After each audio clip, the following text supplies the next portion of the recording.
Theorizing that podcast audiences wanted to listen to two grown men talk about time travel, Nate Bowden and Brian Martin started a show dedicated to Quantum Leap.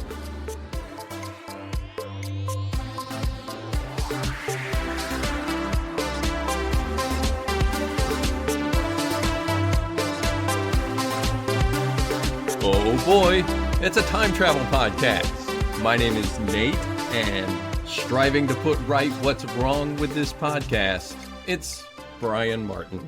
Oh, I can only hope I can live up to that expectation. Well, you did for so long before we switched it. And then I just, failure after failure. Yeah, well, at that point, you didn't need to save the podcast. I think I used to be a co-host that we could all see and hear, right? Yeah, that was the first one, and I didn't like it. I don't think I ever liked it. Because nobody could see either of us. That's why it was funny.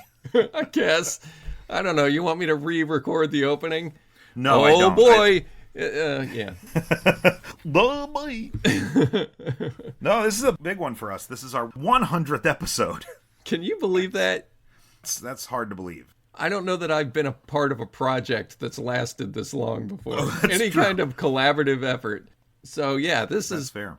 Quite a milestone. We have vastly outlasted the show that originally compelled us to do this.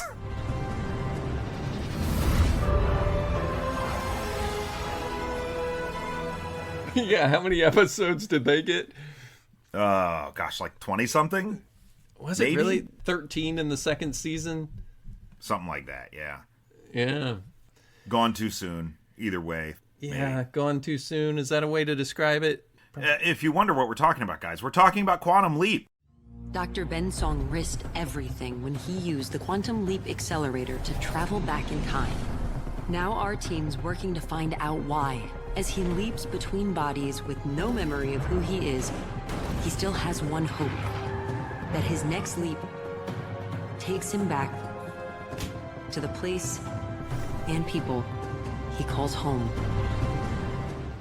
Yeah. Quantum Leap is the show that started our podcast. The first 2 seasons were dedicated to the new Quantum Leap series. Yeah, it was a watch-along podcast for the Quantum Leap reboot. Now, if you've been here since the beginning, you know that, or if you've dived back into the backlog of episodes, you might have come across a few of those.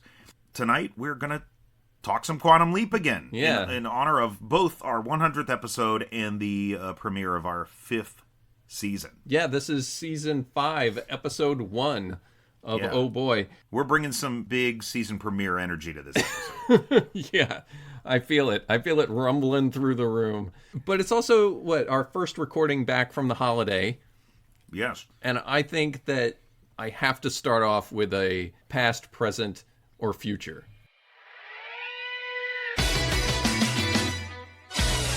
I'm writing this down. This is good stuff. Yeah, okay. Oh, let's go. Oh. Ooh, okay. Obviously, things end up under the tree during the holidays.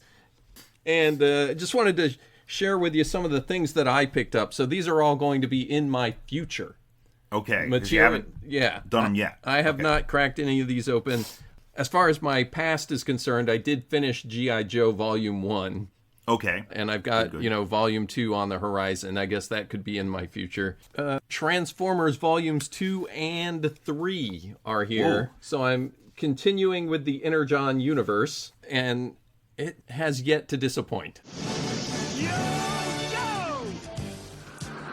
It's still going strong, and I cannot recommend it enough. Anybody with... Well, we talked about it, I guess, a little bit. You don't necessarily have to have the nostalgia for it, but, if you do. If you have the nostalgia for Transformers and or G.I. Joe, you owe it to yourself to be checking these comics out. If you don't have that nostalgia, you should probably still check them out. Yeah, exactly. Because that's how good they are. It's good reading. It's good reading. The next item in my future is a Reckless book. Ooh, which one you got?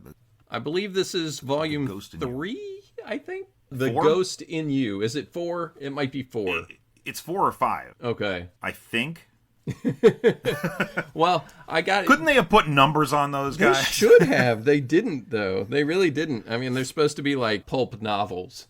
like you pick up at the airport, you know? You can probably read them out of sequence just fine. That's what I was thinking. That's not what Nate and I have been trained and conditioned our whole lives to do with sequential storytelling. We're supposed to start at a number and then proceed forward.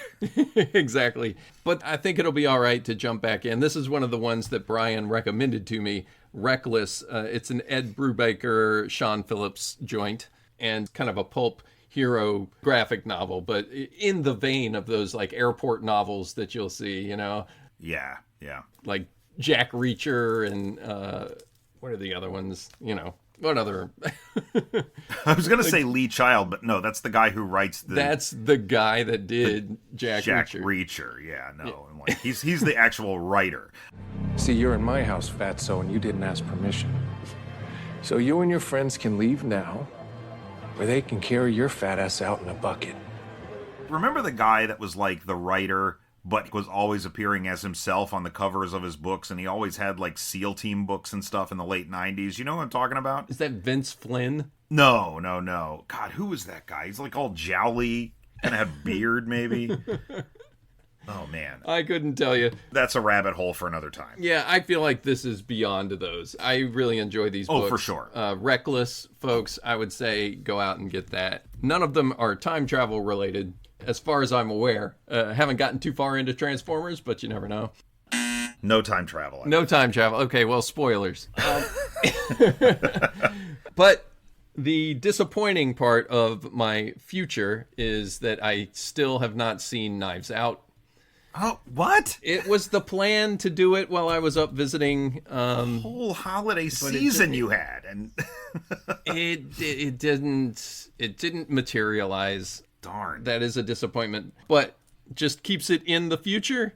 And yeah, I'm looking forward to those things. Did you happen to get anything under the tree that you would like to share with the audience? Well, I did mention that I was likely getting a Lego set. Yeah, you told me you got one, but I don't know what it was. It's not the Enterprise. It is not the Enterprise. No, right. It's the Castle Neuschwanstein. God bless you. Thank you.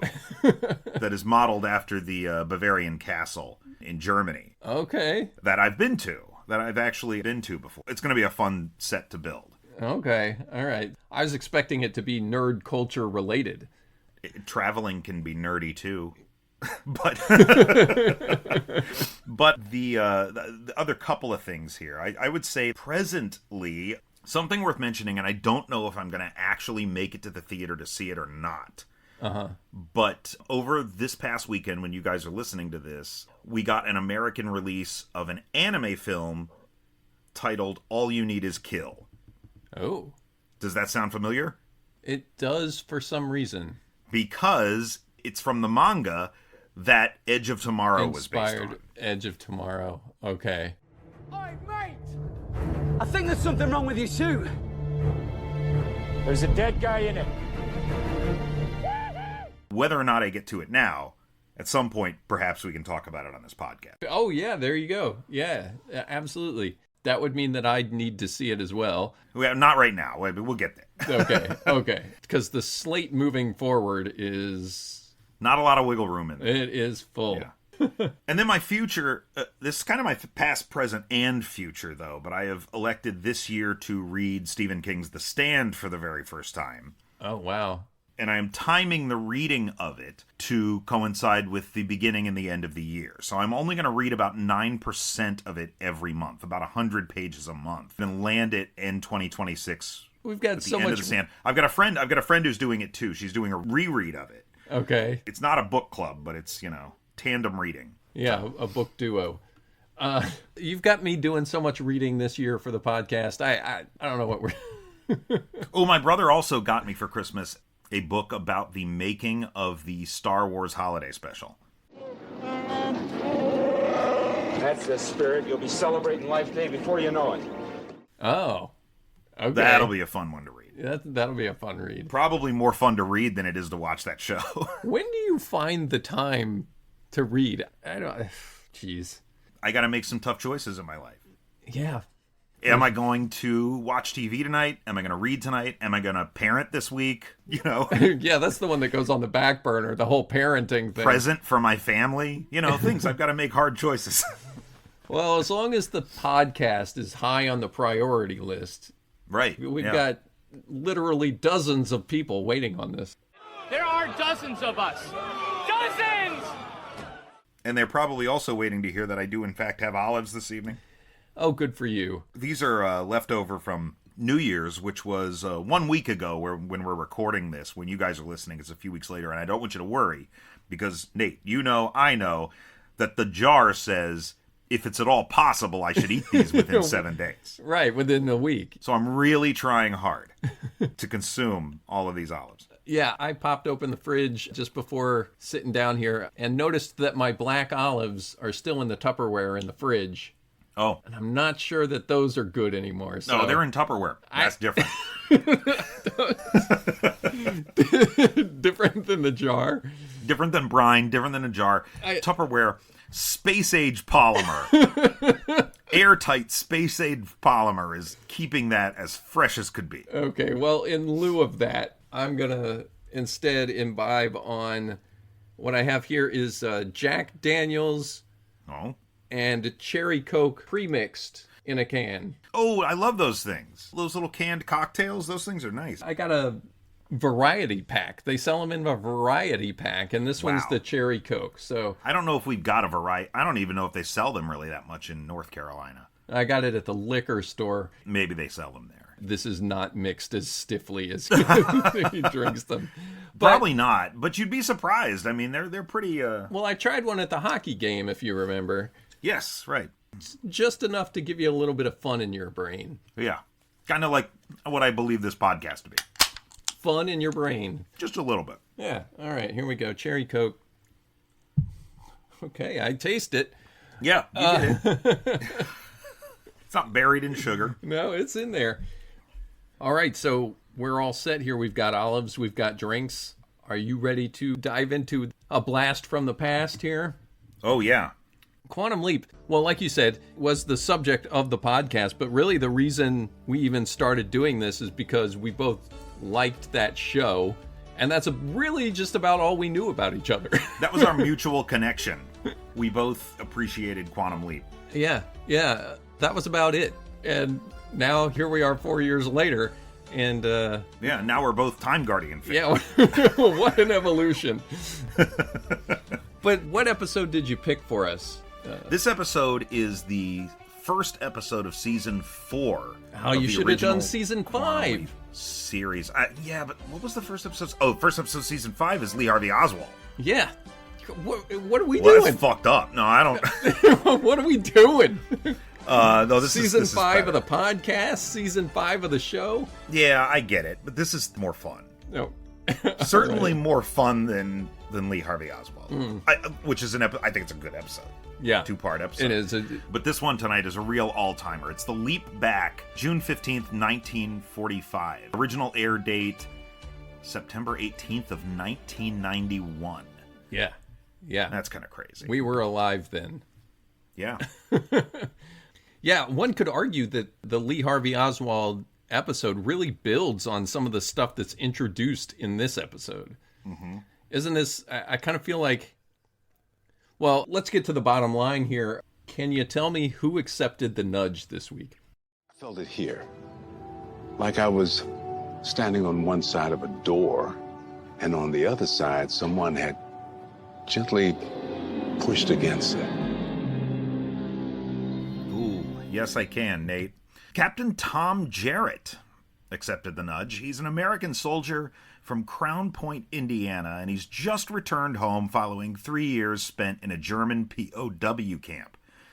Believing Tom dead, his hometown sweetheart, Suzanne, has agreed to marry Clifford, an absolute knob, or as Al calls him, nozzle. Nozzle, yep. Who managed to dodge the draft due to his sudden manifestation of flat feet following the Pearl Harbor attack. I wonder, if only I could think of somebody who feigned injury to draft dodge, who's a prominent public figure. Not Bone Spurs? Not Bone Spurs. Oh, okay. At this time. While this all sounds like your typical leap scenario, there is a catch. Because it's not Sam Beckett who has leaped into Tom Jarrett, but rather Rear Admiral Al Calavicci, played, of course, by Time Guardian star Dean Stockwell. The two switched bodies after a well-timed lightning strike in the previous episode, which was the Season 3 finale Shock Theater, leaving Al stranded in 1945 with a useless hand link and Sam trapped inside the Quantum Leap imaging chamber in the year 1999. Mm-hmm. As they've physically switched places, so too have they swapped characteristics. Sam finds himself increasingly problematic around women, while the typically lecherous Al is frustrated by his newfound moral compass, a result of swapping neurons and mesons between one another. Complicating matters further, now Al is the one with the Swiss cheese memory, while Sam finds long-lost and altered memories slowly returning. Following some clever Back to the Future 2-esque thinking, Sam is able to open the imaging chamber, returning to the world he left behind and reuniting with his wife, can you believe it? Donna Elisi. But swapping roles doesn't come naturally for Sam and Al, and it isn't long before Sam must make a fateful decision. Let Al die in the past, or once again enter the Quantum Leap accelerator and risk leaving his world behind a second time. Hey, he had a 9% chance. Yeah. Oh, yeah. Al did not. No, right, exactly. and we know this man is not going to let Al die in the past. No. What is it Ziggy says in this episode that Al has saved Sam's life 23 times? How many times has Al saved my life? 23. I don't care. Yes. Yeah. By her estimation. This episode's got a load of characters in it. The cool thing is that we'd heard about a lot of them. We'd seen Gushi. Yeah, in the pilot. In the pilot, opening moments of the pilot, we saw Dennis Wolfberg playing Gushi. And we saw Candy Ann Brown as Dr. Verbena Beeks in Shock Theater. This is the police speaking. Paging Dr. Beek. Emergency. Paging Dr. Beek. Emergency. Which was the previous episode, the finale of Season 3, but she couldn't talk directly to Sam. And oddly enough, she doesn't talk directly to Sam in this episode either. Doesn't speak in this one either. I know. I thought that was really strange. Yeah, she makes some good faces, though. She really makes good faces. Maybe she's mute. I don't know. A mute therapist is interesting. Yeah. That's an interesting idea. This would have been interesting to do at the height of our Quantum Leap seasons, during the hiatus, like during the summertime when we were coming up with like sort of creative things to fill time with. This would have been a good one to do because it really feels to me like a good episode of the reboot. Yeah. When the reboot episodes were good, and folks, they were not all good. No, but when they were good, this does feel like that. And the reason for that is because this is the only episode of the series to which we really see the inner workings of the project to any great length. Right, except that one where that criminal escapes from the breaks out. Yeah, but we don't really see a lot of the project. We don't get to see the project at work. Nobody goes up and interfaces with Ziggy in that episode. Hello, Ziggy. The guy just busts out, and the only person who works at the project we see is Gushi. Yeah, right. Sure, it's more about seeing the future in that one. Everyone is on deck. Right. This. Tina's there. We meet Tina for the first time, and she's delightful. We get Dr. Beeks.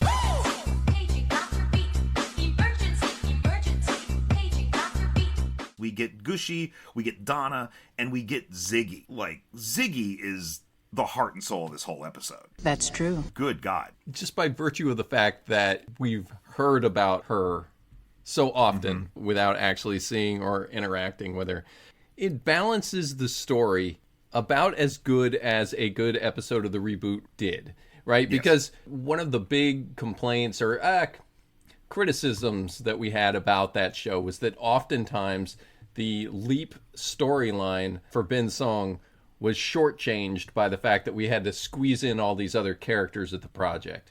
And give them all something to be doing, and they all had something personally invested in what was going on, whether it was Magic's alcoholism or I don't know what were their names.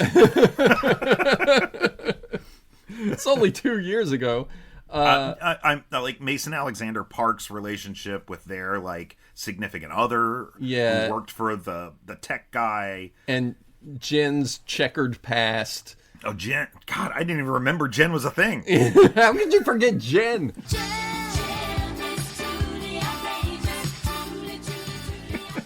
Oh my God. Wow. Yeah. So the point being that, so much of the airtime had to be taken up with these other storylines.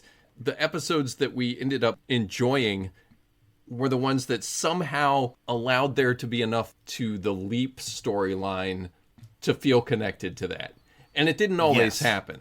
Right? So it was a really hard balance to strike. This classic series, of course, was masterful in introducing new characters every episode and giving you enough time to give a shit.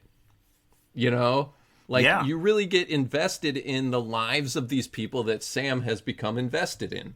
And this one, of course, because it is also splitting time with Sam in the future at the project, it has to wrestle with that problem and give Al characters that we care about, but only have half the time to do it.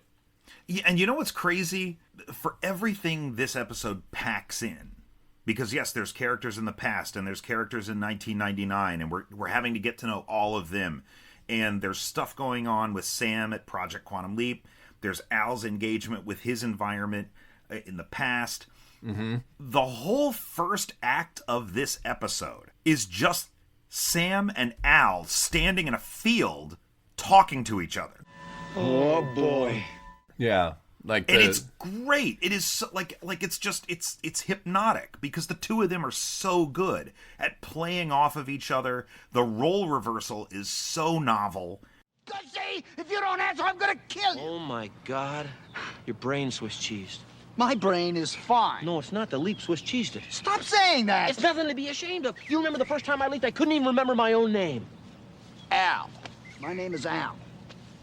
Al what? You think I forgot my last name? I'm about to bet on it. It's Beckett. Al Beckett. Ha! It's Calavicci. Al Calavicci.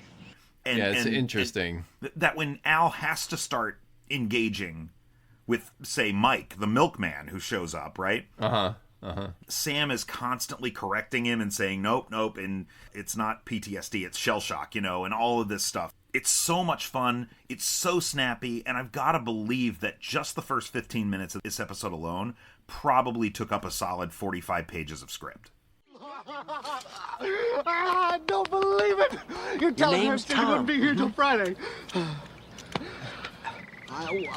You took an earlier flight. Well, yeah, I took an earlier flight. You look terrific.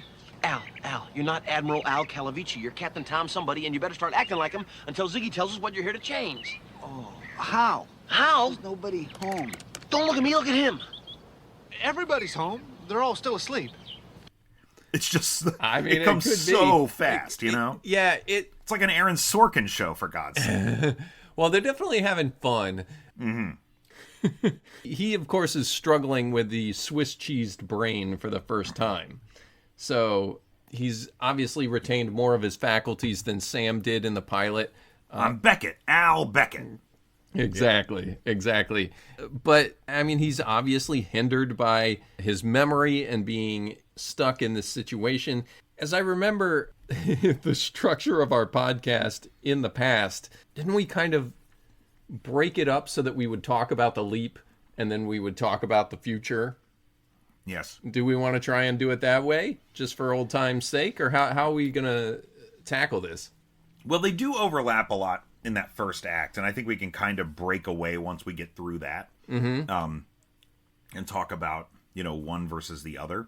Really, the leap itself and Al's time in 1945 breaks down to about 3 scenes.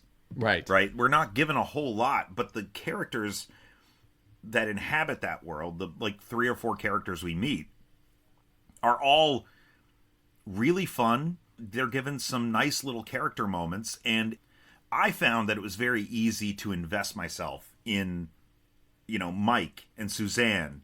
Yeah. And Clifford being a complete nozzle, all of these, it just happens so naturally, so organically, and the actors, the performers they got to play these parts are able to maximize the time they're given. Yeah. I think. It's just, I really love all of the characters in 1945. Yeah, I think that has a lot to do with the fact that they're very archetypal. right? Yes. Like, we've seen all of these people before, like these types of characters. Everybody knows about the war hero that comes home. Everybody knows the story of the girlfriend that left and a draft dodger. The milkman, from the 1950s. We've seen this kind of thing before. His best line in this episode is, "Did I say the F word again?" Oh my, you got a filthy mind. You're the one saying I all the always- dirty things. Sorry, Tom. Oh. I guess we all need to wash our minds out with soap after this war. Yeah, especially him. Did I say the F word again? I'm sorry. It's a tough habit to break after Guadalcanal. Yeah, so we've seen all of these types of people before. Yes. But that's not to the episode's detriment. I think it's instead a smart way to immediately get your foot in the door, right? Right. If you've seen a Norman Rockwell painting, you get it. Yeah, right, sure. That's a good visual. We understand who the milkman is, and we understand small town America post-World War II. So it's a very familiar setting, familiar characters, and Al moves through them in a way we've not seen him act before. Right. I also love the moment where Mike is asking him about the conditions when he was in a POW camp. Right. He's like, "They must not have fed you very much." He's like, "A bowl of rice a day." And he's like, "The Germans fed you rice?" Yeah. Lots of little moments like that. Yeah, and I think that that's actually the most fascinating part of the Leap storyline for me. The parallels that you can draw between Al's story in Vietnam and Tom Jarrett's story from World War II. And in the event that God, fate, or time, whoever's leaping them around, was going to take Al for a particular job, this would be the one, right? Like, he's going to leap into something that he can immediately understand. Because Al is not the Superman that Sam Beckett is. Although, he has managed to assimilate a certain roundhouse kick. Yeah, that's true. They start doing the brain merge thing that I think this is kind of the first iteration of that. I guess you could say Shock Theater sort of introduced the idea that all those people are still in him.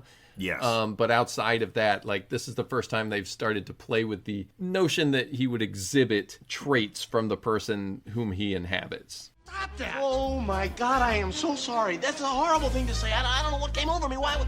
Yes, I do. Yes, I do. This is all your fault. My fault? Yes. When I leaked, I must have gotten part of your lecherous side during the leak. Oh, my...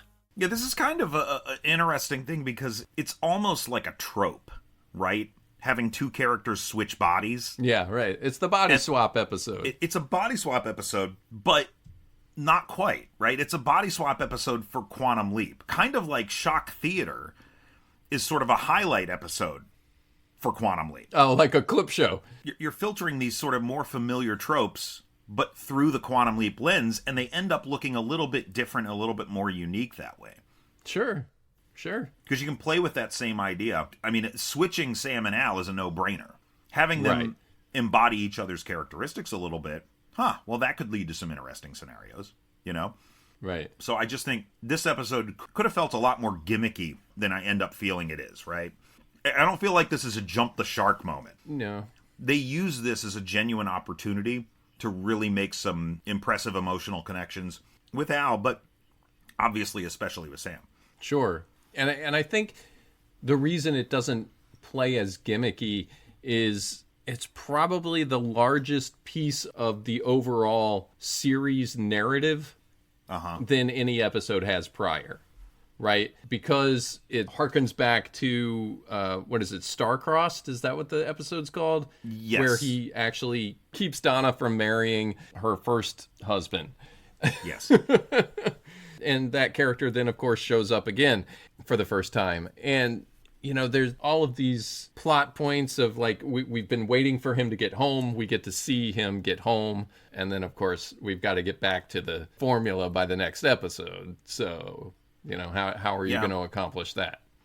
And this is also one of the most straightforward sci-fi hours they ever did. Because, Quantum Leap, it's time travel, but it's not really a science fiction show for the most part. Right, yeah, we've talked about that. This episode, it's like 70% Quantum Leap and like 30% Star Trek.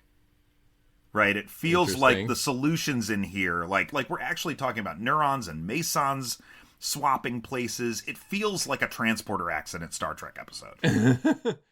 Red line on the transporter, Mr. Scott. Transporter, do not engage. It's too late. We're beaming now.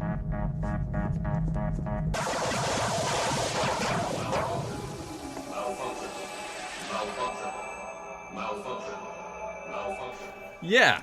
Okay. I can see that. The thing about the sci-fi aspect of Quantum Leap has always been that they've always played so fast and loose with the rules, right? Yes. I mean, they've kind of given us a framework, like a skeleton of how it all works. And then they just sort of add pieces here and there, and however they want it to work for the purposes of that particular episode, they'll switch it up. And I think they ultimately get to a point where they're sort of like, okay, well, we now have a manual to go by on how this actually works. Right. They get there, but at this point, even right in the heart of the series, like right in the middle, they're still misgendering the computer. Right. Ziggy! Yes, Doctor. Give me what I want, baby. Ooh, if you weren't my father. Why did I give him Barbara Streisand's ego? There are all kinds of sci-fi aspects that they try to play with, and as we mentioned, that their minds are merging the way that they hadn't. But the idea that a lightning strike would somehow switch their places, like what? It was interesting that it was either going to be the product of a lightning strike or being at ground zero during an atomic detonation. Yeah, that was funny. Those are the only two ways, which were like two of the methods that were either utilized or talked about for Back to the Future. Yeah, that's right. True. Like lightning strikes the DeLorean and it travels, and the original draft for Back to the Future had the fridge scene in it. Yeah, right. The Indiana Jones fridge scene at ground zero. Yeah. I hadn't really put that part together, honestly. That's pretty cool. But it wasn't really a lightning strike. It was the electricity from the electroshock therapy, right? They do a little trick with it. Yeah. Because, yes, he's getting electroshock, but if you watch the moment he leaps in shock theater, you actually see lightning come in through the window. Oh, does it? Yeah, you do. Flash. Yeah, okay. Which seems wildly unlikely, but it also seems like, okay, this was God or fate or time doing what needed to be done to facilitate this swap, give Sam a little taste of home, and put Al in the shoes of somebody who really needed his help. Sure. You can reframe it as it being done with purpose rather than, just by some Freaky Friday accident. Yeah. Yeah.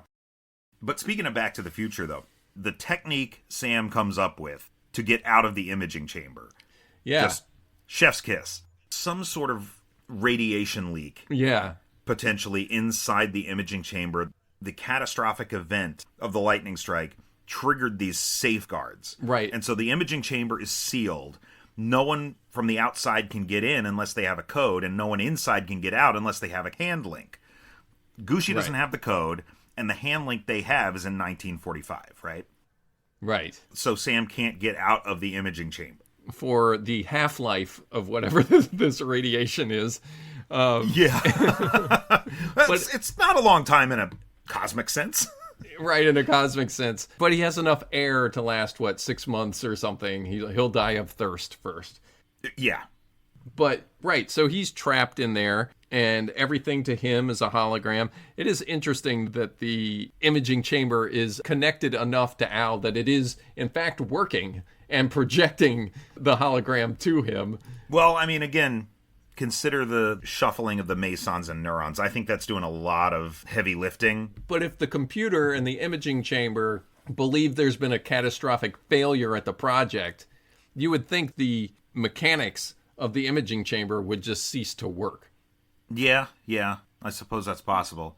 But fast and loose, man, fast and loose. It is fast and loose, and Ziggy, while a super intelligent, ego-driven computer, is good at assimilating information, as we see in a couple of really great moments in this episode. Sure. She's not necessarily the one that's running the imaging chamber, right? I mean, she couldn't be. Well, she certainly interfaces with the hand link, and the hand link operates in the imaging chamber. It can open and close the door. Yeah, but there's no hand link in there right now. Right, that's true.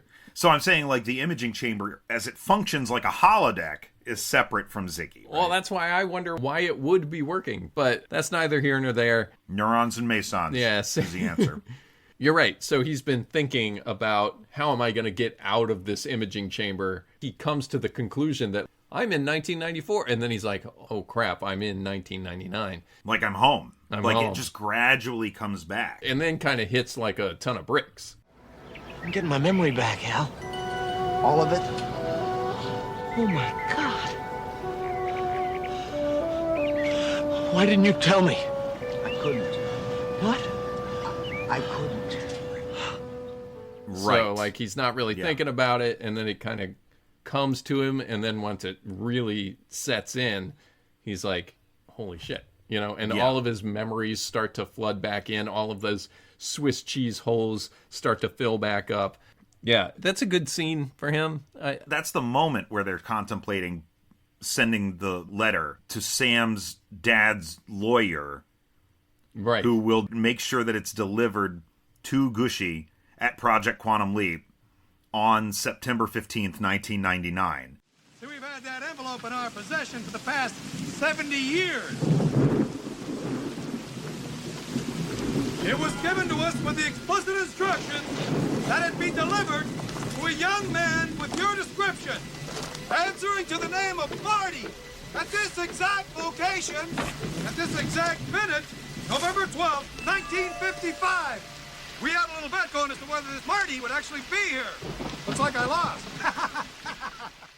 Right. Which is a day Al remembers because it's a court hearing for his alimony payments. Yeah, one of his ex-wives. Yeah, brilliant. Exactly. Marvelous. He's like, some dates you don't forget. Yeah. That's true. And he's going to miss that appointment. Yeah. That's trouble. Yeah, he is. The only problem I see with this is that I put much more faith in Western Union. Who the hell are you? Western Union. Than I do the U.S. Post Office to hold something that long. This is 2 years after Back to the Future 2. Right. Have you seen the movie Back to the Future? Nope, but I heard it's good. Yeah, it's great. So they were well aware of that. I don't think they could use Western Union without it being too big a ripoff. Yeah, for sure. But you're right, and it's fun to like actually see it happen. So because the letter is traveling through time at its normal pace, right? The imaging chamber door opens immediately as soon as the mailbox is closed. Right, as soon as that fate for that envelope is sealed, literally, the door opens. The door opens immediately. It's just it's one of those really awesome things. It's like the Bill and Ted thing with, hey, why don't we just come back and put the keys behind that bush tomorrow, you know? Right. You know, you wonder what type of viewer that might confuse. You know, like early in our podcast, you were saying, you know what, I don't think people really get time travel as easily as you think they do. You had said that it's difficult to explain to people. Hate time travel movies. They never make any sense.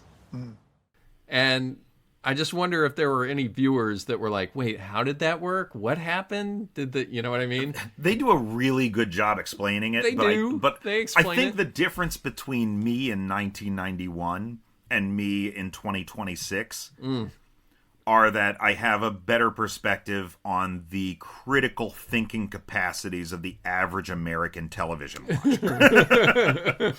And so I would like to think that nobody watching that was confused.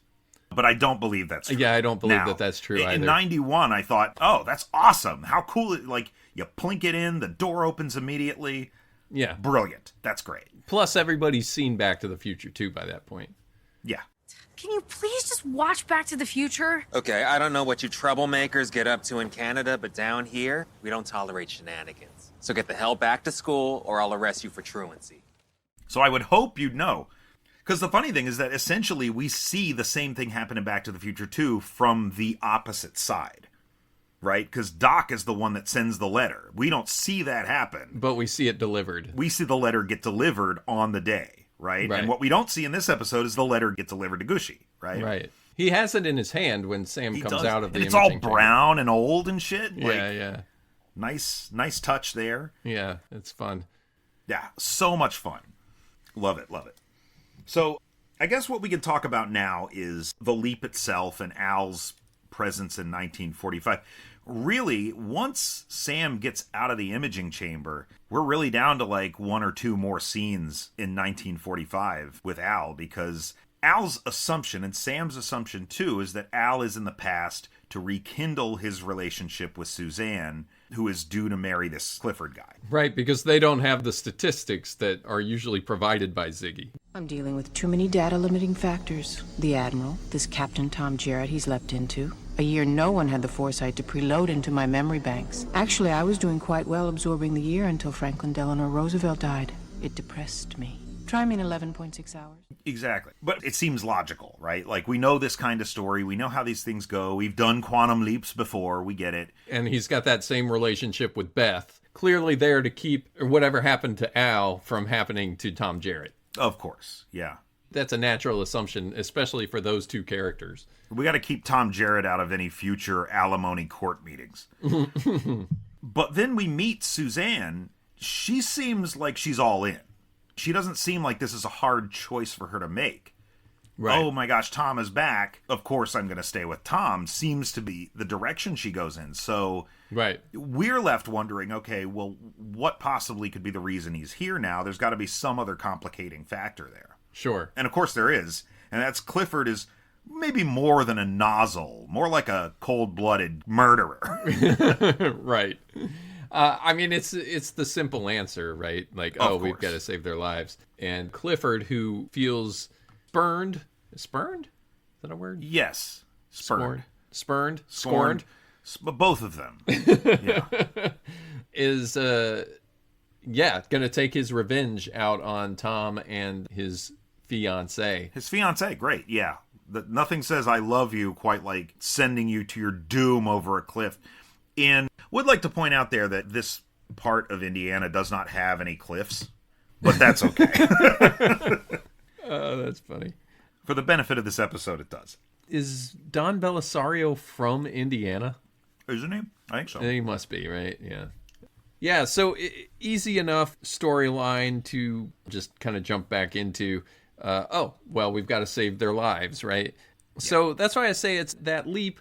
It kind of has all the fixins, but is it a real meal? The leap itself is not. Right. No. Right. And so that's why I feel like it feels like a good episode of the reboot. Of the new Quantum Leap. Yeah, that's a really good point. Yeah, I hadn't thought about that. Because, again, I think this episode is pretty efficient. I think they do use those sort of archetypal figures.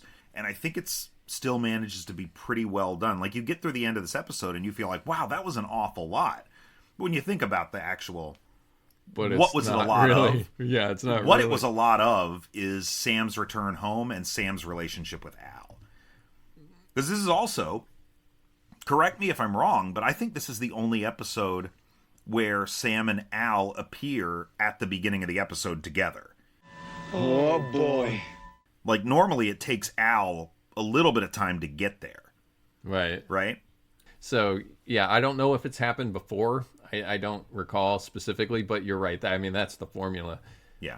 The only thing about the leap is that Al is a terrible leaper.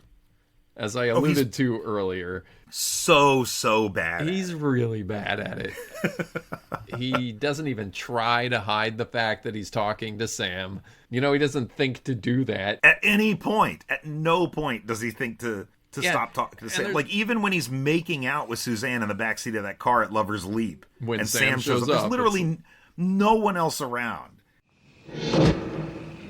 Al, you didn't. Sam. Who? Huh? How could you? Well, then, of course, how could you not? It wasn't like that. Like what? Look, we need to talk alone, okay? There's a men's room when you need one. Good idea. Tommy, you're talking to someone who isn't there. It's frightening me. Susan, I'm sorry. This is, I have some delayed stress syndrome from the war. No. 45 shell shock. I mean, shell shock. I'm shell shocked. I'm sorry. Oh, you poor baby.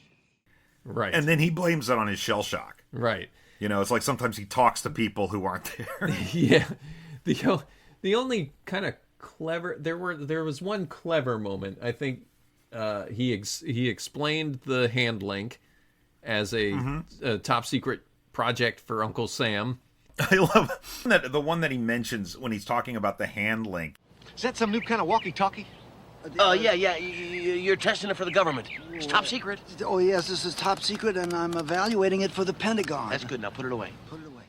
Oh, so that even that one was Sam coming up with it. That was Sam, but then he like rephrased it. He's like, "That's good enough. Just put it away now." You know, like Sam's saying, like, "Okay, you can move on. This is probably gonna work."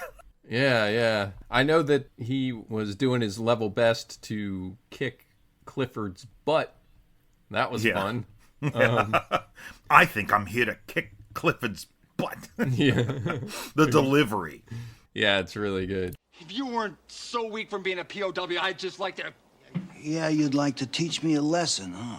Al. Well, I'll tell you something. I just had some of Kelly's breakfast, and I feel I could take on Mike Tyson. Who the hell is Mike Tyson? Never mind. No. I don't want you fighting over me. Al, what is wrong with you? We don't even know why you're here. I think I'm here to kick Clifford's butt. No. There are so many line deliveries in this episode that I remembered. And that was one of them? That was one of them. Just the enunciation in that line. Yeah. Yeah.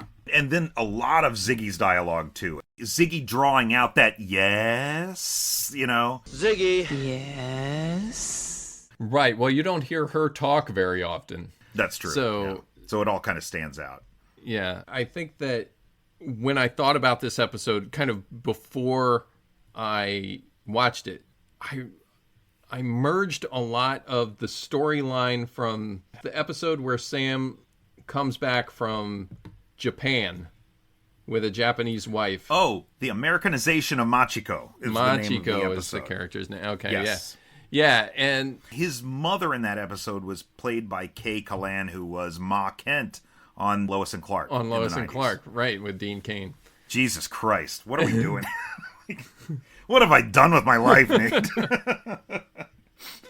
Hey, you know it. You've channeled it all into a podcast. Too much, yeah. Just too much Quantum Leap rattling around. But yeah, I don't know that there are that many similarities to it, but for some reason... But I kind of merged them. I guess it's just because it's like back home from the war and relationships with women, you know, like, and that's kind of where it ends. But that's a whole subgenre within Quantum Leap. That's kind of true, isn't it? Yeah. You could probably fit a solid 5 to 10 episodes in that subgenre. Right? Yeah. When we factor in Beth, when we factor in this, when we factor in the leap home. Yeah. You know. Yeah. Quite a few. I guess even Lee Harvey Oswald is a little bit about that. I don't know if I'd make that connection. But as we talk about Al being terrible at his job, Clifford gets the drop on him pretty quick. Mm-hmm. And puts his life in peril. He really accomplishes nothing. So you couldn't even give him the credit for completing the leap. Sam leaps in to save the day or whatever, and I get that that's why you do that, but it really just kind of leaves Al as, what was I even doing there? Like, he's a damsel in distress at that point. Yeah, God, fate, or time asked him to jump in and take care of Tom, and he couldn't cut the mustard. Well, I have a thought about all of that. Please share. And I don't know if I want to mention it yet. I kind of want to hold it for the end because I think it's a good final thought. Oh, interesting. About what are you, Jerry Springer now? Take care of yourselves and each other. Till next time, take care of yourself and each other. So, yeah. I mean, you're not wrong. And there's a moment where after Sam gets back in the accelerator and he's looking down at Al, he says, "It should be me laying there, not you." Right. And that, to me, comes across as a sort of restatement of the series, like, theme. Okay. Right? It's Sam accepting his role. Like, even in the face of having what is arguably everything he ever wanted and what he's been searching for, right? Right. Until we learn differently by the end. Yeah. But up until that point, do you think he was content to let Al be the leaper? I don't know if he had thought that far ahead. Probably not. Like there really isn't that much time. Like, Sam comes out of the chamber, and this is a really clever idea. The interface with Ziggy. Ziggy's only loaded with information dating to 1953 when Sam was born. Right. So the information from 1945 is just not present in the system, and she has to take time to assimilate it. And that leads to a great Ziggy line. Mm-hmm. Actually, I was doing quite well absorbing the year until Franklin Delano Roosevelt died. It depressed me. Which flies in the face of her comment that she feels no guilt. I believe your brain is still slightly magniflux, Dr. Beckett, or you remember, I never experienced guilt. That's a flaw found only in human computers. It's a human emotion. Right. And it's kind of very similar, depression and melancholy, very similar to guilt. You can feel one, you would think you could feel the other. Yeah, very, very close to it. Yeah. But I guess that's where the ego comes in. Right. Barbara Streisand's ego. You can be sad and not believe you're capable of failure. I guess. But then there's another great moment later, because she's like, try me again in 12 hours, right? And then basically it's just Sam and Donna doing whatever they're doing, and then... Right. Doing whatever they're doing. Ziggy's like, we got it. I love that Ziggy asks Sam, why do human beings die for love? And he says, read Shakespeare. And they're like, not now, Yeah. He's like, I already did. Yeah. I get your point. Kind of like Data, where he's always doing multiple things at once. In that particular moment, I was reconfiguring the warp field parameters, analyzing the collected works of Charles Dickens, calculating the maximum pressure I could safely apply to your lips, considering a new food supplement for Spot. I'm glad I was in there somewhere. And then she gets that really fucking great line. Where is Al now? I can't project a precise location until you lock onto Admiral Calavicci's neurons and mesons in the imaging chamber. But I can assume with 96.5% accuracy that he and Suzanne are either parked at the top of Lover's Leap or dead at the bottom. Like, wow. And this is something I know we talked a lot about with the reboot series. I so want that Ziggy. I want more of that Ziggy. Right. I feel like we were cheated out of getting more of this just snarky, we absolutely were. Witty, harsh. Al works with this thing every fucking day. How much of that language is he smoothing over to tell Sam? Like, that's not that bad, Sam, like... Yeah, exactly. Has she said that about Sam? She said that about Sam every single episode at some point, I bet. Right, that he was, pretty much dead. Yeah, well, I imagine he's probably cold. dead. I love it. Love it, love it, love it. Yeah, you're not wrong. It is something that was sorely missed in the reboot. I mean, if you're going to spend that much time at the project in the reboot series, how do you leave out Ziggy and give us Jen?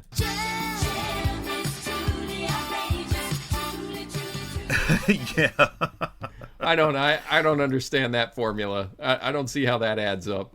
But Ziggy is so much cooler in this episode. There's so much more life to a glowing ball in the ceiling and blue lasers going everywhere. That's true. This whole desk that looks like the hand link. Yeah. Visually, there's an immediate connection there, and then we get that hand interface and the laser comes up and shoots into the orb. It's like... Hello, Ziggy. Visually, all of these things are connected. Yeah. Right?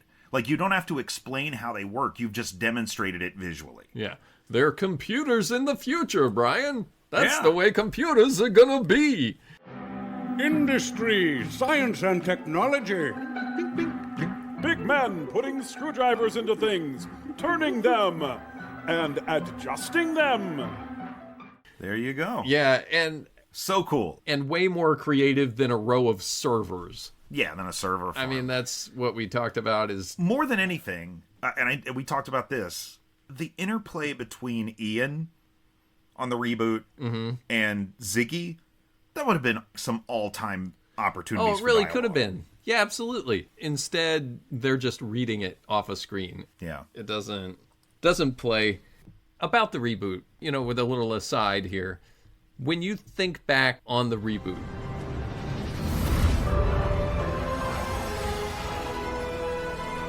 it's been 2 years removed now, right? Sure. You have gotten to the point now where I assume you just have kind of a nebulous feeling about that show. Is it on the positive side or is it on the negative side? Well, I mean, it's tough because I think that doing this podcast nudges it into the positive side. Yeah. Like, if we didn't do this show, I don't know if I'd really remember a lot about it. Right. That's kind of where I'm at. It would kind of just fade into the morass of things. It wouldn't be a negative feeling, for sure, but I don't think it would be pronounced, right? I may not have even watched it or stuck with it. Oh, I don't think you would have made it through. Yeah. Wait, me? Or just... You specifically would not have made it through that. No, you definitely dragged me along kicking and screaming. I would have stuck through to the bitter end, I think. Especially once the Hannah Carson stuff happened, because I was such a fucking sucker really for that. Is that you? Yes. It is me. Oh, well, thank God. If you knew how many people I've asked in the past 6 years. Yeah, that stuff was fun. That was really good. I think that for me, when I think back on the whole of the series, I'm like, yeah, it was all right. It was all right. Yeah. You know, as opposed to, I think back on Quantum Leap, and I'm like, God, what a great show. It's just comfort food, you know? This episode of Quantum Leap is just what I needed in my life right now. Yeah. You know, I just wanted to come home and feel, you know? Yeah. And that's what this was. It was just feel cozy, right? Yeah, it's like comfort food. Yeah, absolutely. It's television comfort food. I mean, and Sam and Al, their dynamic throughout this whole show was so good. That was the lightning in a bottle. Yeah. Right? Yeah. That you can't manufacture that. Right. You know, Scott Bakula, Dean Stockwell. I don't know, man. Like, that's just one of those partnerships that just flourishes on screen. Yeah. I felt the same way watching this. Definitely there are interests that you have, and they kind of Oh, okay. wane. I thought that was the end of the thought. No, that's not that's the beginning I was of the like, thought. yeah, sure there are, Nate. I've talked about at least 5 of them. It ebbs and it flows, and like, oh, I'm really into this right now. Yeah. I'm really into Star Trek right now. And I like Daredevil a whole lot, but right now I'm thinking about Star Trek. Yeah, and right. At the moment that we chose to do this, I wasn't deep into Quantum Leap. Yeah, right. But as soon as I put the episode on and you start watching and get immersed in that, it's so easy to just keep on going. Just right back in it. Absolutely. Yeah, it just feels good. It just feels right. But speaking of feeling good and right, Donna and Sam. Oh, yeah. Yeah, I don't know this actress from, like, anything else, I don't think. Yeah, why didn't... Oh, well, I was about to say, well, why didn't they bring back Terry Hatcher?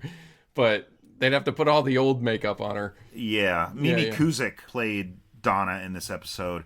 There's a lot of people in this episode that I don't think I've seen before, you know? Most of the performers in this episode, I'm like, I don't know that I've ever seen them in anything else. Other than I mean, that's pretty typical Dennis Wolfberg was a stand-up comic. Gushy, right? Oh, really?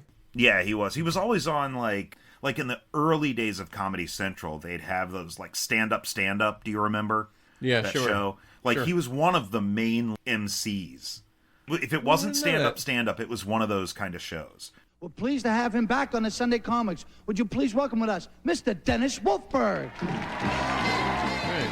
Okay. And so I knew him, but everybody else involved at the project, of course, other than Deborah Pratt's voice.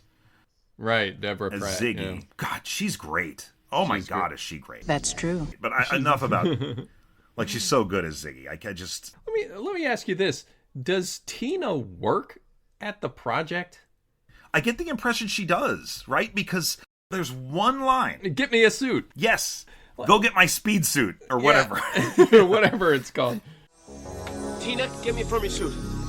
Now, Tina. Ziggy? At the accelerator chamber? How much time before Al dies? 1.6. Go get me a leotard. Yeah. Like, is she in charge of costuming? I don't know what she does there. You know what I bet it is? I bet she's the one making all these outrageous outfits. Yeah. And, like, no one else out in 1999 is dressing like that. It's just everybody at Project Quantum Leap because Tina's there making those outfits. Well, I'd say that's a good theory, except that in the pilot, the hooker that Al picks up is also has wearing blinking earrings. Maybe that is Tina. I don't know. Tina in this episode, I mean, she really only gets 2 lines or something, and she speaks with the voice and has the lines that indicate she's a bubblehead, right? I mean, that's what they're telling us. Do you have any data on Admiral Calavicci? He'll kiss the girls and make them cry. Oh, ain't that the truth? And we know from what Al's told us and talked about with Tina over the years, we kind of have an impression of what she must be. And now we see. Right. You know, oh, this is exactly kind of who I expected. That's but she's why a lot more sincere. That's why I find it so funny that she works at the project. She's a lot more sincere, and she's a lot more quick-witted than just your ditzy blonde. Because there's the moment where Sam says to Ziggy, what can you tell me about Admiral Calavicci? And she says, he'll kiss the girls and make them cry. And Tina says, Oh, ain't that the truth? Oh, ain't that the truth? You know? Right, yeah. Like, I mean, great. That's snappy, she witty definitely banter. delivers it well, but she's just there to be there because we know the name Tina, you know? This also gives us a nice little... I don't know if you're connecting these things, and maybe this is just like headcanon for me. Okay. But, so Tina has a job at the project. Right. Maybe she's the head of security. Jim is my name, no one else is the same. Jim is my name. That we know that's there are no qualifications for that. Yeah, they don't tend to be terribly qualified. I do love that there's a lot of ancillary people there too that we never really get to know, including that one woman in a uniform. Yeah, who's there? Okay, that's all kind of cool. But with regards to Tina, we know that she and Gushy are having an affair because Ziggy tells us that. Right. At the end of the series, when history is quote unquote corrected and Al ends up with Beth, we can surmise that perhaps Tina and Gushy ended up together and didn't have to have an affair. Oh, there you go. You know? Yeah, if that makes you feel good. That's my headcanon. Okay, I'll borrow it. That's fine. What did you think of the chemistry between Scott Bakula and this actress that's playing Donna? Yeah. Is it good? Is it all right?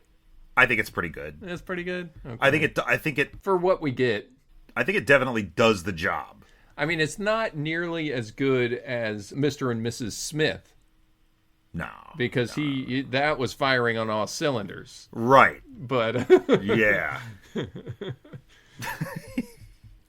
I'm Mr. Smith, but that's not my real name. I'm Mrs. Smith, but that's not my real name either. You see, we're spies. This episode is for the long-term fans. They know what I'm talking about. Yeah. Maria Bello was Mrs. Smith on that show. She's a firecracker. Yeah. I think that Sam and Donna's chemistry in this episode is pretty good. And they have that... I think their initial embrace is really, really great. Sure. Sam appears to be a guy who has returned from a long journey and is just seeing this woman for the first time in, for him, maybe forever. It depends on how his memory works. Yeah, how much of it does he remember? How much of his marriage does he even remember? But they also get the great stargazing scene, too, where they're kind of sitting out post-coital, holding each other under the stars in the desert. Which gets a call back at the end. You remember your stars? Try me. Magrez. Magrez. Ursa Major. The faintest one in the bowl. You have great eyes. Are you talking about the way they look? Or my vision? Yes. Oh, it gets a great call. That last scene is really, really great. Sure. I buy that this is Sam's long-lost love. Yeah, okay. Yeah. It works. I think that largely most of the things that take place at the project work. Because we already know these characters also, we haven't seen them as an archetype necessarily, but we know all these names, so we don't necessarily need to be reintroduced. It's like Gushy, oh, he's the one with the bad breath, and Tina, that's Al's girl, and so we already know all these things. We can also probably identify them even without names attached to them. Yeah, we could. You know, like well, we could pick. You and I could. Well, yeah, I mean, we could. Yeah. Right. But yeah, because we have heard about all these characters throughout the show. Even Dr. Beeks.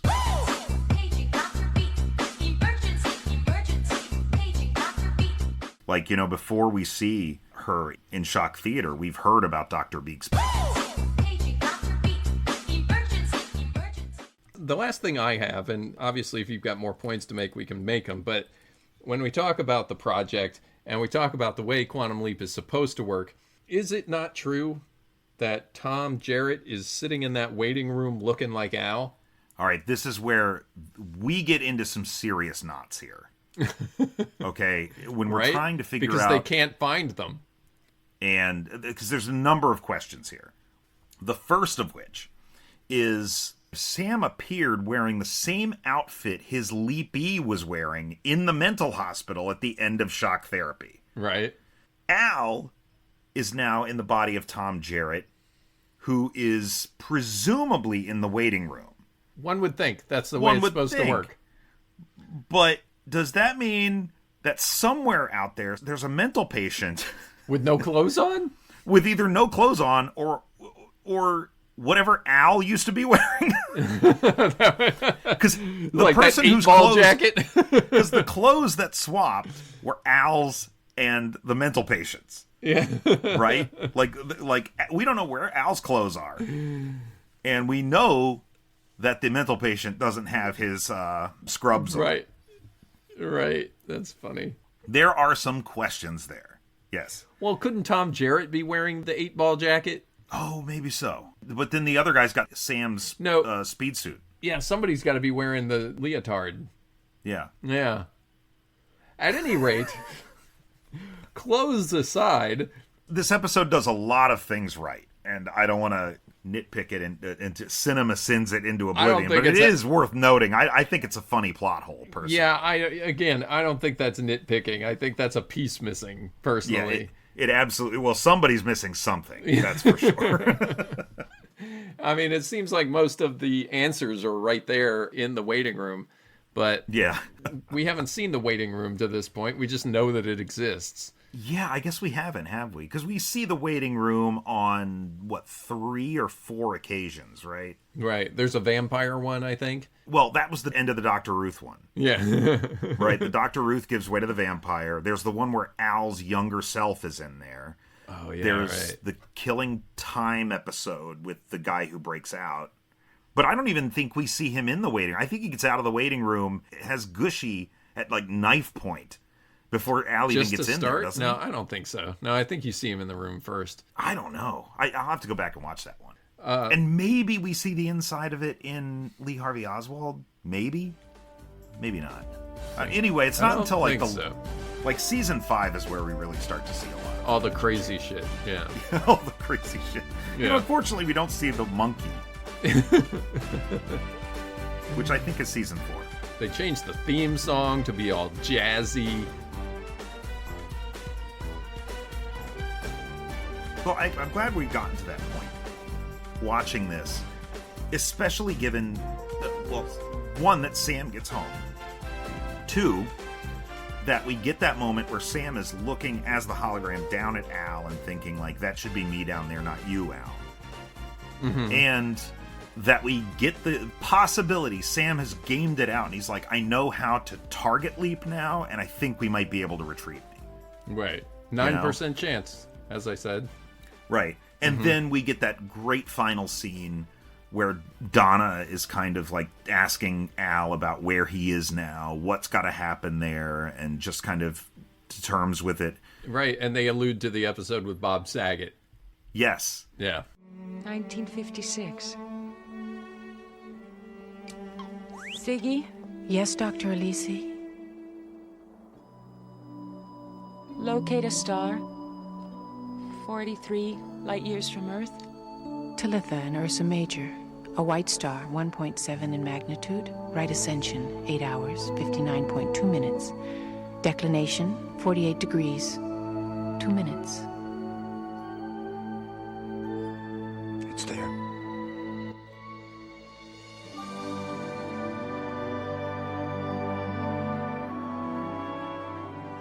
I love you, Sam. I love you, Donna.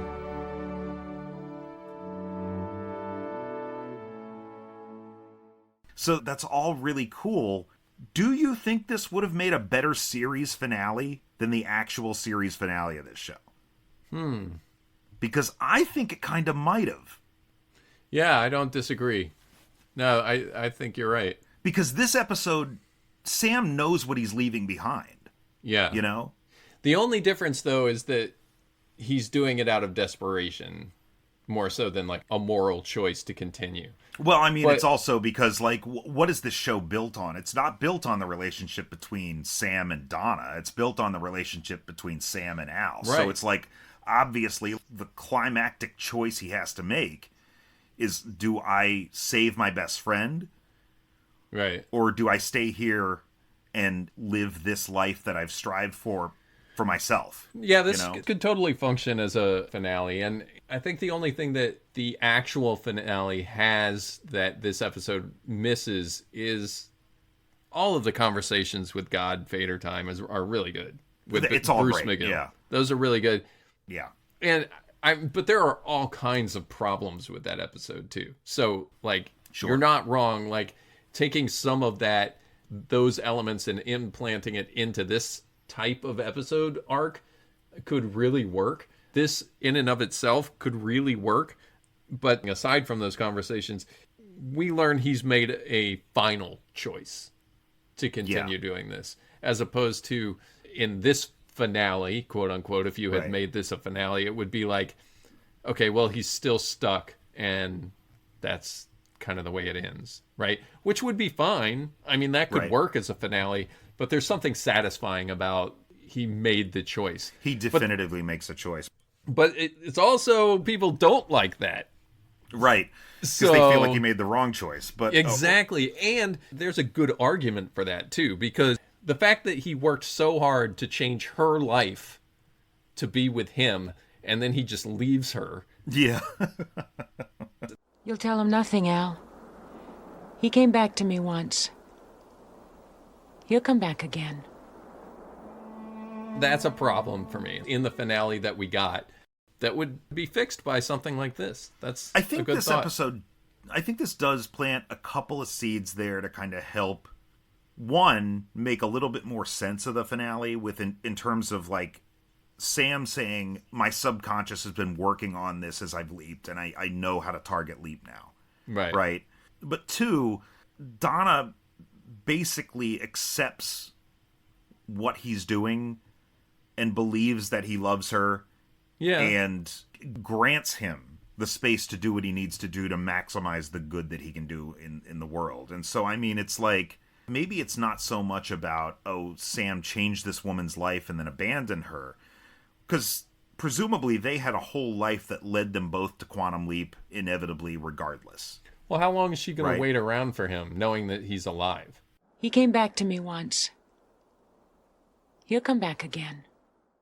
Especially if it continues with this as a finale.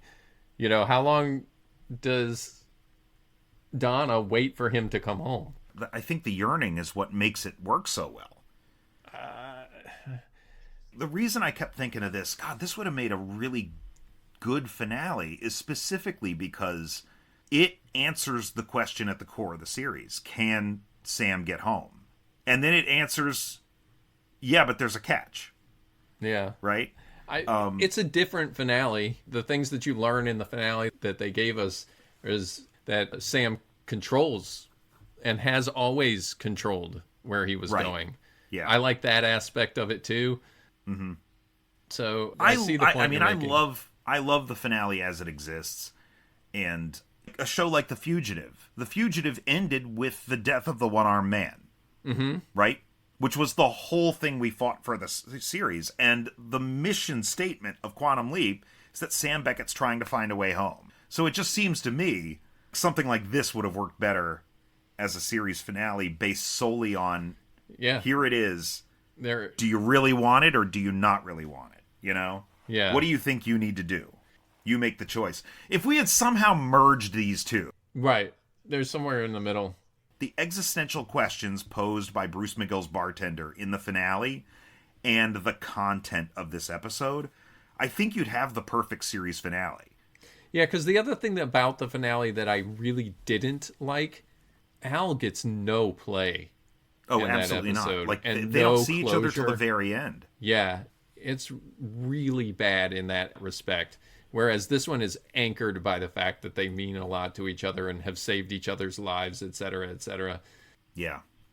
You know, the only thing, again, as I mentioned, it feels like the choice to jump back into the accelerator is one of desperation rather than one of calling. Yeah. So that would be my only kind of like... If it came down to it and Al started leaping and Sam knew the fate that awaited Al and then said just simply like, I can't let my friend do that. He has a life here. Right. Or just taking the time to realize what leaping was to him and realizing that, like, hey, it's gonna be a prison to this guy. Yeah. And I had you could remove that desperation, I think, pretty easily. Yeah. I'm just saying, as it aired now, if there wasn't another episode and this was the finale, those would be the questions I'd have. Sure. But only because we got that other one that I have to weigh against. If it were just this, then yeah, maybe, you know? Yeah.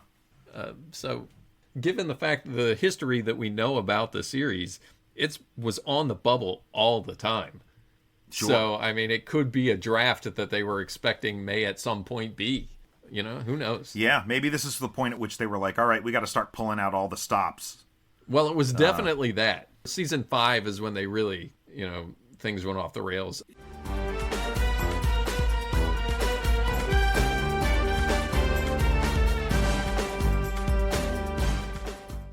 But yeah.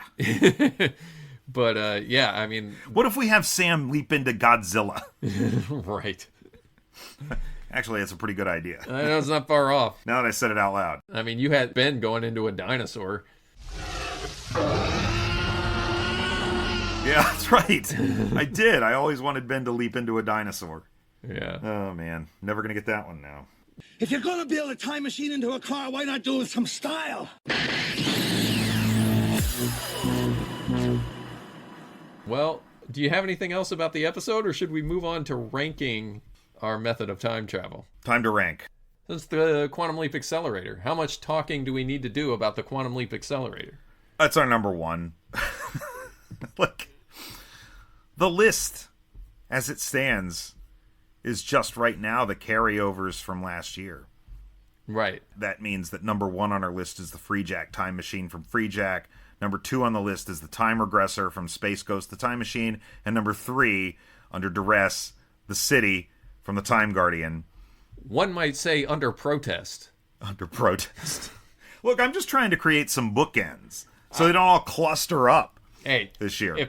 If that had been discussed and I'd been convinced, that'd be one thing. But I was played. I think I can go back to last season and find a point at which you said that you felt like we were too hard on the City. Not enough to bring it along. I'd take Kenneth's boat first. The Quantum Leap Accelerator is number 1 on the list now, right? You know what? I'm going to say that's probably yes, but largely because it has to go to the Hall of Fame.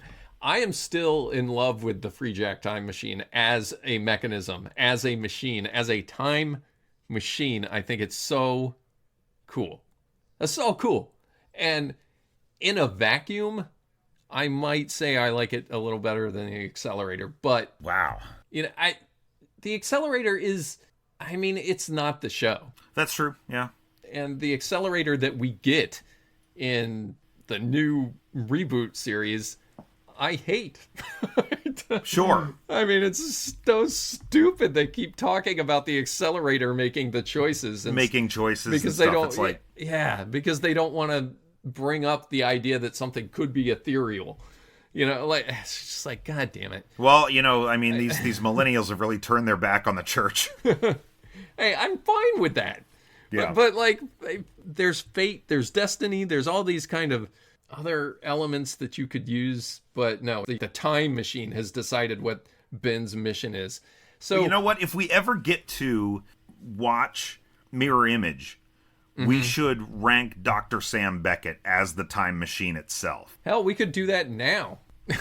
Nah, he doesn't know yet. He doesn't know yet. Yeah. No, the Quantum Leap Accelerator is freaking awesome. Yeah. There's no rules. It kind of gets there after a little while. But that was one of the things that I always said was so great about the show. It's like, it doesn't care. You know, like, I don't care. You know, like, what's going to tell a good story? And I don't mind putting it at the top, even though, technically speaking, when I want a time machine, I want something like the Freejack time machine. More thought. I would say more thought probably went into the look and feel of the Freejack time machine. I have to believe that the Freejack time machine was meant for something better. Right. Like somebody came up with that and was like, oh, I got to use this in this story or whatever. And instead it got usurped and jammed into Freejack. Crammed into Freejack. Yeah. Yeah. How would you feel if Mick Jagger uses it? Wow, really? Yeah, sign me up. Yeah. At any rate, great series, great time machine, number 1 on the list for season 5. And starting off with a number 1, we kind of have a good idea what's coming up here. I don't know what's going to, if anything, is going to dethrone the Quantum Leap Accelerator here, but we'll there are still some open weeks, so we'll see. We'll see. I mean, there's a lot of movies and media that we have not read or seen or experienced before, so I don't know what to expect out of some of these. Right. I know some of the time travel methods we're going to talk about are pretty fucking stupid, and I know some of them are really, really cool and iconic in a couple cases. So we'll see. Yeah. I don't know. Okay. I don't even know what next week holds, really. Yeah. Because I've not seen this before. Well, can you tell the audience what next week holds? Yeah, our first episode in February is going to be a listener request for frequently asked questions about time travel. Okay. It's a movie. 2009 movie that stars Anna Faris, Chris O'Dowd, and yeah, I mean, that's about it. But, they're good. I like them. Sure. I like them a lot. So that should be pretty good. And I think it's more than one listener has reached out about this topic, so. Yeah. Yeah. Yeah. So this is going to be a whole season's worth of listener requests. Not really. No, I was going to say, what? No, we're getting to a lot of listener requests this year. So if you've reached out... I haven't chosen a week yet, Brian. Each year I at least get one thing. Oh yeah, I mean there's space. There's space. I need to pick one of these open slots and choose something that I would like to watch. You're gonna love all these. We have to have some low-rated episodes. So you mean listener-wise? Nobody likes mine. Nobody likes them. I gave you Flight of the Navigator, people. Anyway. Well, folks, thanks for listening, and if you've been here since the beginning, thanks for listening to all 100 episodes of this show.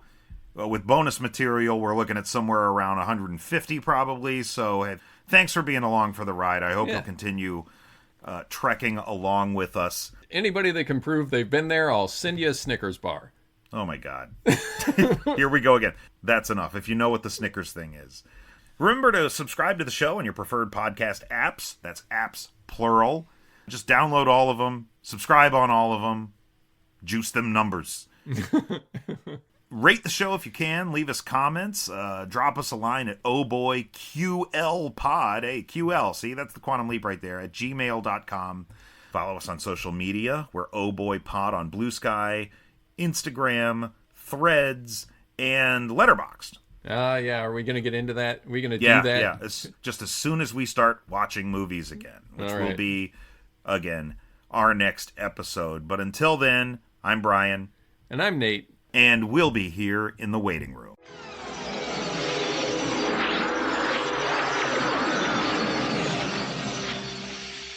The sadness of a lost relationship is bad enough, but too often we add anger. I mean, how dare this person who so occupied my life and heart leave for somebody else? It's a theft, a personal assault, too much for our ego, and we lash out at who we lost and the person who took him or her.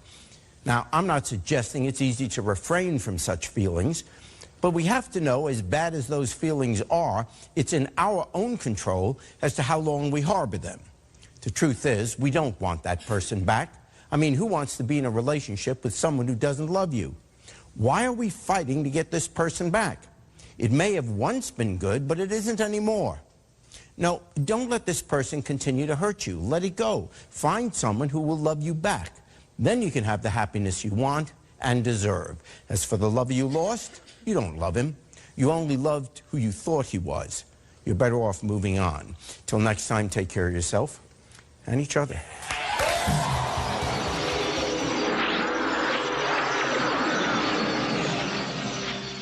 I'm Brian. And I'm Nate. And we'll see you in the waiting room. Oh, and we'll be waiting. What is it? Is that how you signed off? That's not how you signed off. It was, we'll be here in the waiting room. We'll be here in the waiting room. Yeah. Oh, okay. Yeah, do it again. All right, one more time. Room. Nice. Oh yeah, because I would bitch about it as we'll be here even if this show refuses to be. That's right.